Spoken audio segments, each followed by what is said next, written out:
Hey everybody, I'm Valerie here with the Enchanted Oak. We're going to get started here in just a moment.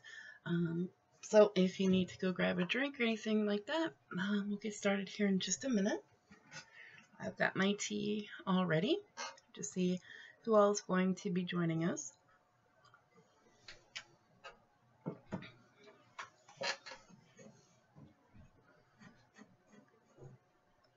Right. Make sure I got my pages set up here.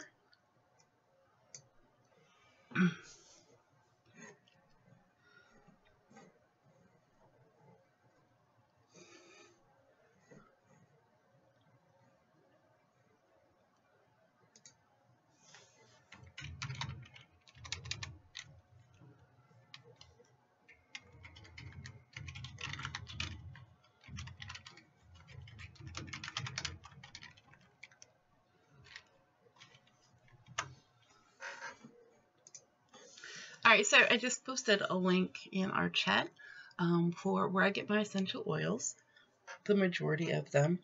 I like using aromatics. It is recommended by my school, Aroma Head. But when I get my essential oils from them, I get the GCMS report. So I know that they're pure. I know where they're coming from. I can get the information about the batches, everything like that. So tonight we're actually going to, I'm going to show you an example of the GCMS report. So you know what I'm talking about. A lot of it is, no matter where you get your oils from, we talked about this before, some companies won't give the report, like it's a big secret, which is not. Many reputable distributors will provide this report, no additional charge, anything like that. So I like having that information, especially because not every batch is the same. A lot of it depends where it's coming from, the region, the environment, the climate, things like that. So what I'm going to go ahead and do is I'm just going to go over, I'll show you an example of one or two just so you can see the difference there with those. And then we're going to talk about how you can use this report in your own use of essential oils. Wherever you get them from, if you have the report, you're looking at this piece of paper and it's like, well, what does all this information mean? So let me go ahead and get over to that page here.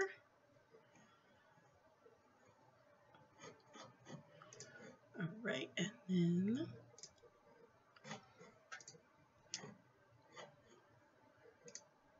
all right, there we go. So this is my account here. Let's go over to the shop, essential oils. So I'm going to go ahead and pick an essential oil here. We'll do lavender. Let's go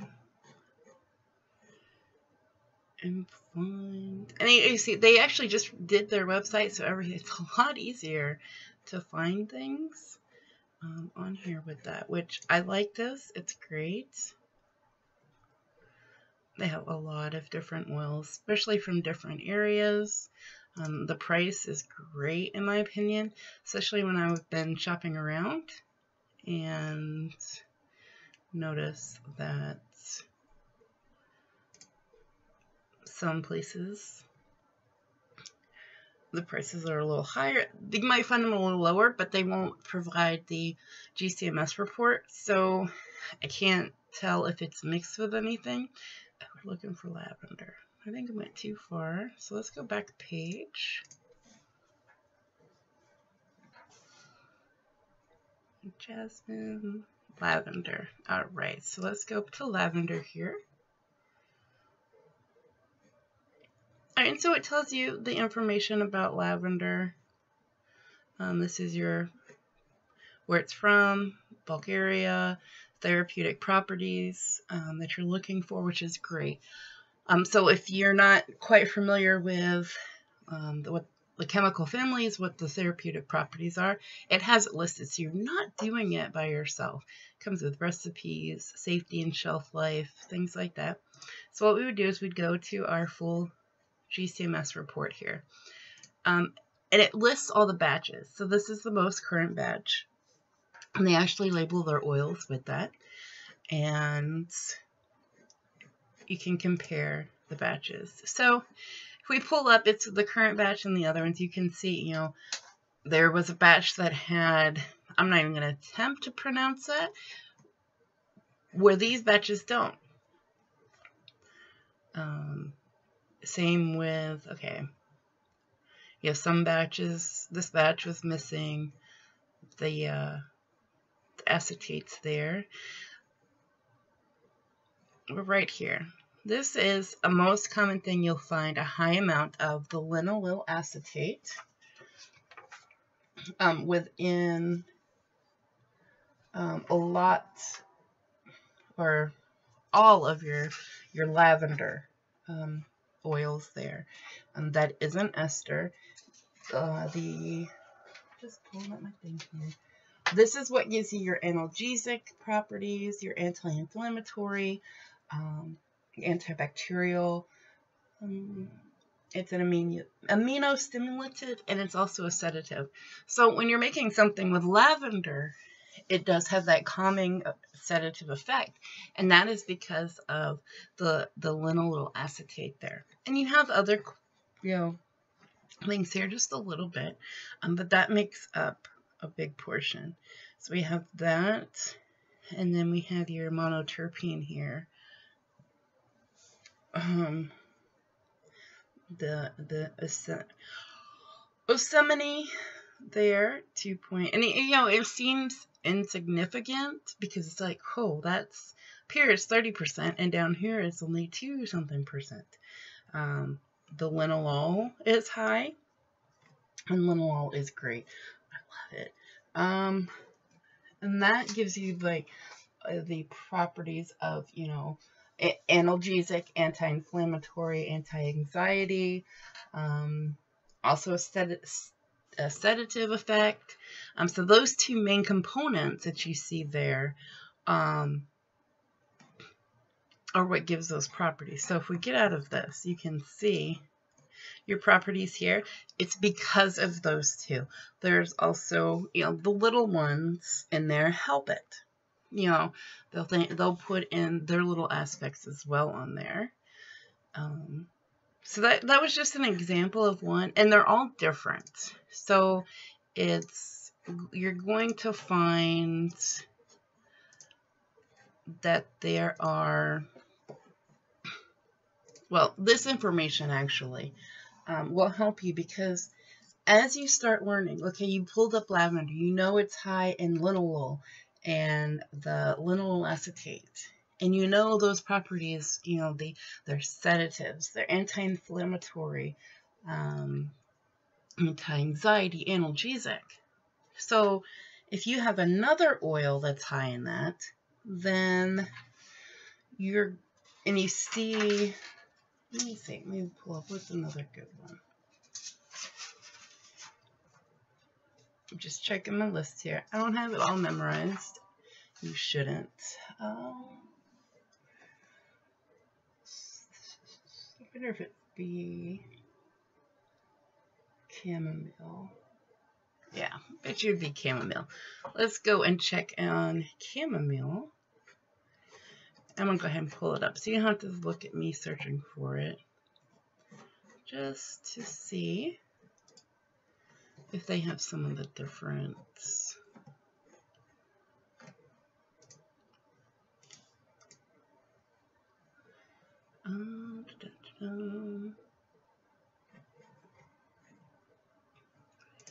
We'll go by analgesic, anti-inflammatory, chamomile. Oh, is all in all of that? Let's see.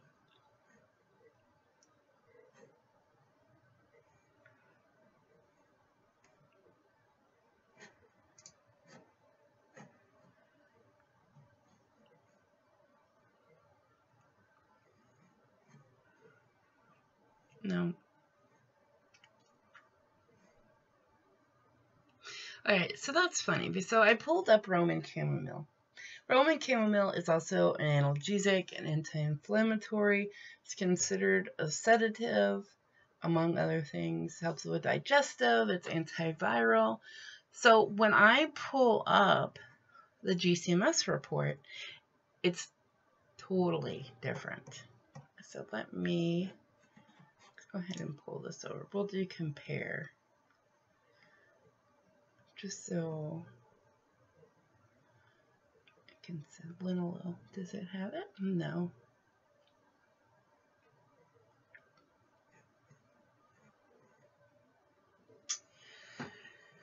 Well, it has a little bit of linalool in it. Alright, so while the oils have the same properties, they could have different chemical makeups to where you get the same properties, but it's entirely different. So what I do is I look at the data sheet for the oil, the GCMS report, compare them. I have a list. I made a spreadsheet list with, the therapeutic component of the oil, what it does, and then I have all the oils listed there. So it looks something. This is, here, let me show you what I did here. So you see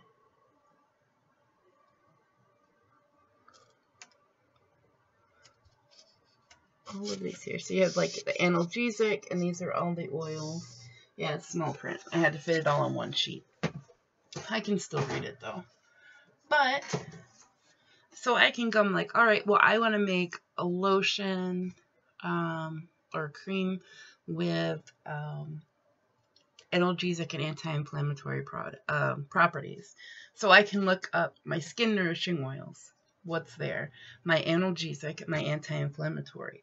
There's a lot listed there. But if I look, okay, German and Roman chamomile are all three. So I can put a little bit of each. Or depending on the scent that I want to do, I could find my base notes and my middle notes and my top notes from all of them and blend them like that. When you're blending, like I said in prior videos, I do the one drop blending. So I do, say I have 3 different oils I want to put in, 3 or 4. I'll start with one. Usually it's going to be a base. Get the smell. I know what the smell is. So I'll add my next drop. Usually it's a middle, if I have a middle. So I'll put that in there. And it could be a low or top middle. And then I'll smell that. And I'm like, okay. Then I'll put 1 drop of my third oil, if it's a top. Mix it together. And then I'll smell. See what that is. If I have one scent that is stronger than the other, peppermint or opoponax, chamomile, German chamomile will overpower a lot, in my opinion. So I'll be like, all right, so I might add 2 drops of the other oils, but just leave it at 1 drop of the really strong one. And depending how many drops I need, if I need, say, 20 drops of the essential oils, divide by 3, so that's about 6 to 7 drops each. So I would use it so my strongest scent would have the less, and my least noted scent would have a little bit more, so you could get that. So if you're mixing something and you want a little bit more orange, for example, so you get that whiff of orange and citrus before it evaporates out and you get your base, you would add a little more of the orange. But with having this list, I can go through and be like, okay, this one oil has all these different properties that I want in my cream, my inhaler, my salt, anything like that. So I'm like, all right, I'm going to use this one. And then I might get a second one that's similar. Yeah, I could use something and just put German or Roman chamomile in, and it's going to cover a lot. but I don't want just that smell. I'm going to blend it to where it's pleasing, to where maybe I just need something that's for like a muscle cream, analgesic, anti-inflammatory, skin nourishing. But I want something that's, that pain is giving anxiety, so I want something calming. Or maybe it's for nighttime, so I want to add a drop or two of a sedative. Even if those other ones have it, I might use something different. Or somebody really loves the smell of lavender, I could make them a cream that I need to, and make sure it has that lavender scent to it. The lavender would fall in there with the analgesic and anti-inflammatory. But just blending to where you're making your therapeutic product so it does what it's supposed to, and then adding just a little bit more. Could be you're making something for the winter and it's around the holidays, maybe you're making a gift, so you could throw in just a little bit of peppermint. Yes, it's got therapeutic properties, antispasmodic, analgesic, expectorant, but it's the holidays. People associate peppermint with that, so it does, it adds to it. Yeah, you're giving them the therapeutic qualities of peppermint, but you're using it more for the scent. It's just working it all out, and it depends what you're doing too. If you're making a cream, you may not want to put a lot of peppermint. One drop would probably be enough. The scent of peppermint is overpowering. But if you use too much, it could be a skin irritant.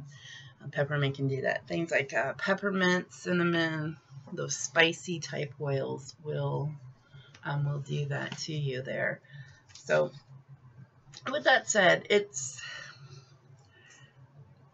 learning the different. You don't have to memorize. It's more like, to me, I use my spreadsheets that I've made, the things that I've learned in my classes. A lot of it's intuition. I'll go through my oils, smell it. How does it make me feel? Does it like lavender? I really do not like the smell of lavender. Never really have. I haven't been a big fan of it, but I use lavender in a lot of stuff. Well, the scent of lavender might irritate me just because it's like, oh, I hate the smell. It helps with headaches. It does. Lavender and peppermint, great combination that I use for headaches. Got a couple others that I'm working on to see how well they do. But some people, it could cause anxiety just smelling stuff they don't like. And so, thinking about this, like, well, you're getting the therapeutic properties of lavender, but in a way you're causing more issues because it's like, I don't like the smell. There could be allergies. So it's really knowing who you're making that product for, but that'll affect your blends. Knowing, let's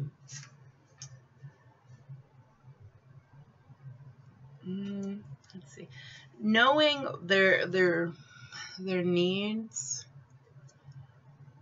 and their wants. So if I had somebody come to me and say, hey, look, I've got these, I get headaches during allergy season, and they can get really bad sometimes, and it just throws me for the whole day. I can't do anything until it's gone, and then I'm exhausted afterwards.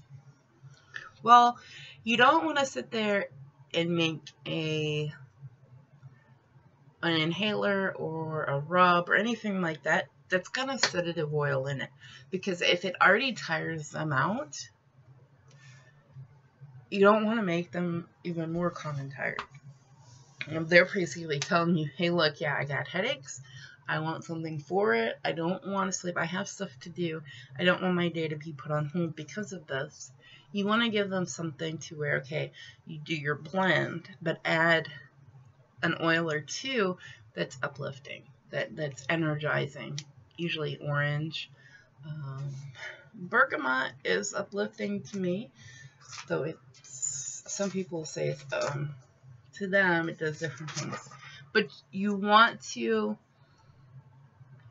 ask clarifying questions. Don't be like, all right, yep, here, this blend works for you, it's going to work for you. It may not. Ask them, what types of smells do you like? Do you like more floral? Maybe they'll say no, please no. Floral, allergies, headaches, no. Some people will do it. They'll associate floral smells with allergies. So you want to steer clear of that. Some people might say, if you say, well, do you like more earthy scents or more resinous or herbaceous or medicinal? They might say, I don't know really. So when you're making your product for them, what I try to do is give them a sample. I'll do a blend for them in a little quarter dram bottle. I'll put the blend in, shake it up, have them smell it, and see what they think. They could be like, oh, that's great, that's wonderful. They could smell like, oh, please no, don't give me that. That way it's a sample of what you're going to give them, and not you're making the whole thing. You give it to them, and they're like, oh my God, what is this? It saves you money and time just by doing that. And you can even tell them. So if you decide, hey, look, I'm getting this oil blending down, I am going through this, and you have friends, family coming to you saying, hey, I can't find anything to do, or I don't want to take any more meds. What do you recommend for this? Sit down with them. I tend to, like I said, ask the questions. What do they like? What do they don't like? Make a sample blend, even with them right there. Be like, okay, hey, look, let's try this. Get a quarter dram bottle, do your drops, and it could be, okay, say you're using 3 oils, and in your dilution you need 20 some odd drops. We'll just say 21 to make it even. So in most cases, depending if they're not overpowering, you would do 777. Or finagle it around. So what you can do is that would be basically 1 drop of each. So you put 1 drop of each in there, shake it up, let them smell it. Say you're using something with a Opoponax or peppermint, you would do 1 drop of that, and maybe 2 drops of the others to kind of tuck that peppermint away some. You would try that, let them smell it, like, oh yeah, that's great, I love it, let's go with this. Like, all right, so you have that, then okay, 1 peppermint, 2 orange, 2 lavender. Just throwing that out there. Say you've got that, that's 5 drops, you need 21, 2, 4, yeah. So that would be your ratio. You would just basically do that. 2, 4, 5, that's 4 times. So 8, 4, and 8. That comes to, yeah, my math is right. It's too late to do math. So yeah, you would do stuff like that. So that way, like I said, you're not going home after talking to them, making them something, giving it to them, they pay you for it, or it's gift, whichever you're doing. They use it and like, it smells horrible, I'm never gonna touch it again.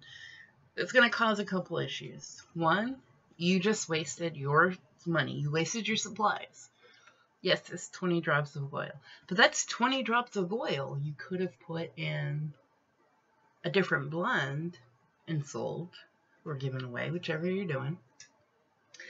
And then it gives, I don't want to say it gives you a bad name, but it kind of does, because you've given a product to somebody that they're not going to use. They're not going to recommend to anybody else because they don't like it. And it's just a matter of just a scent. They could come to you and say, hey, I have this issue with, I have neck pain by the end of the day. My job, I'm on the computer all day long, I'm hunched over, my neck hurts. You're like, all right, you make this cream, you give it to them, they try it, it works great. You know, they use it, they massage it in, their neck pain diminishes, and it's like, it's great. But the smell they can't stand, they're not going to remember the fact it worked, because they're never going to use it again because they don't like the smell. Therefore, in their minds, it smells bad. It doesn't work because they don't remember it working. They're not going to recommend it. And if somebody comes to them and says, you know, I got this problem, you know, with my neck, you know, have you tried anything? They're not going to mention, oh yeah, I got this cream from somebody, but you know, and it worked, but it smelled. No, they're not. They're like, no, I haven't found anything. Or if you sell it on a website and they can leave reviews, they could leave a review. If they're being honest, saying it smelled horrible. Again, they're not going to remember that, hey, it worked. My neck doesn't hurt. What they're going to remember is that scent. So just little things to keep in mind there. So next week, what we're going to do is we're going to cover safety with essential oils. We're also going... my notes are gone. We'll cover safety. We'll also cover the business aspect. We'll try to. We'll do safety first, depending how long that takes. We could do the business aspect, like figuring cost. If you want to start selling your products, things like that, we can do that. Like I said, depending on time. If not, we can schedule that for the following week. And then we're going to finish up by the 20th. The 20th will be our last video in this series, the essential oils. We're going to get into, I don't know yet. I have a list of things that I want to go through that to decide our next subject. I thought this was going to be longer, but the things that I'm learning in class is a lot of chemistry. And with Frank, you guys are going through the science and stuff with consciousness and all that wonderful stuff. And I don't want to make each week's video, besides Wednesday, a science lesson. So I didn't want to go through the chemistry aspect of it. And so I'm just basically giving you tips and tricks and whatnot of the essential oils. So what I'm going to do to finish up is on the 20th, we'll do a live chat. I'm going to actually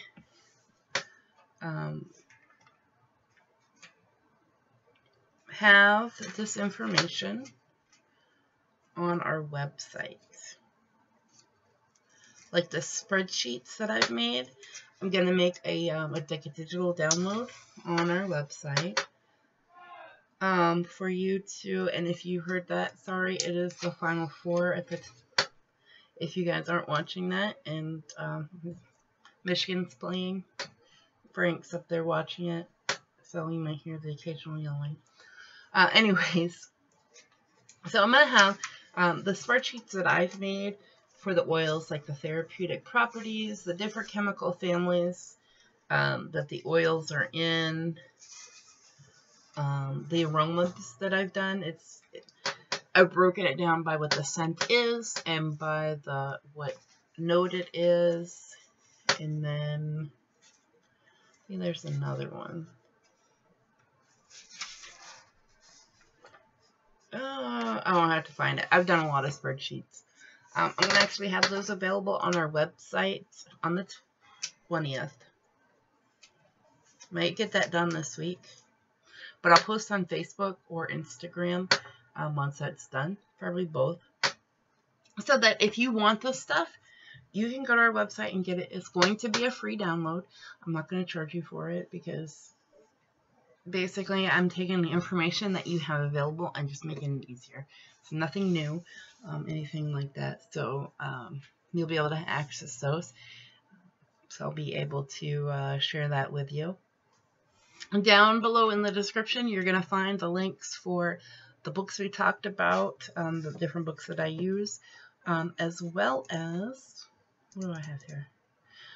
Where I get my essential oils from, aromatics, as well as the website for AromaHead, where I'm getting my aromatherapist certification. If you are really that interested in essential oils, whether you've used them before or haven't, I suggest you check out AromaHead. The reason I say that is, and I can actually show you, give you guys a sneak peek. Let me pull this up here. Alright, so the reason I say to check out AromaHead is,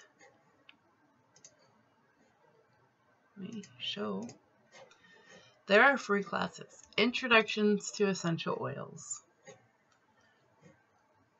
It's free. It's a wonderful class.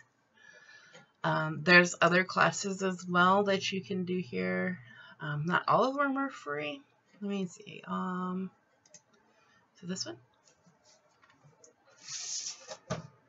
Yeah. Introduction to Essential Oils. Aromatherapy for natural living. That's reduce allergies naturally. I'm going to be taking that soon. Reducing clients' pain. Using essential oils in your everyday life. I don't know if that's free. I think it is. Yeah, I believe it is. So they do have free stuff. You don't have to, pay for classes. There are classes though that you can pay for. It's just like a school. It is recognized, things like that, which is great. And let's go ahead and pull this up here. There. All right. So yeah, I really suggest you check those out, so that you can get more information. Like I said, we barely touched bases on essential oils with this, but it's one of those, there's a lot of resources out there, and I just wanted to just go over general things here.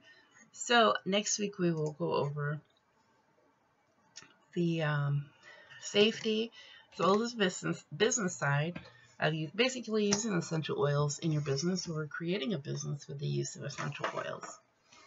So with that said, I'm going to go ahead and let you go for the night. Got some things to do around here, and yeah. So I hope you guys have a wonderful Easter.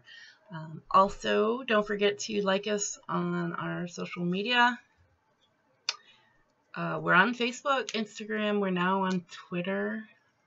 I use Facebook the most.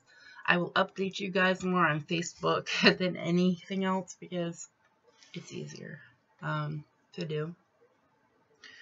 And, check us out on our website. All the links are down below. Usually you find us as the Enchanted Oak or the Enchanted Oak MI, as in Michigan. And we must have explored. Sorry. So, with that said, don't forget we post videos every Monday and Wednesday and Friday. Metaphysical Corner is on Monday. Our tutorials and DIYs are on Wednesday. Friday is our informational series.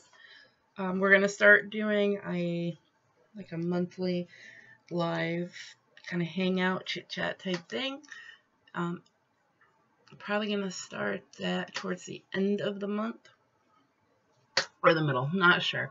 Our next show is the end of June. Yeah, June. So I'm not going to be really doing anything then with the show, so we won't be able to go live. But yeah.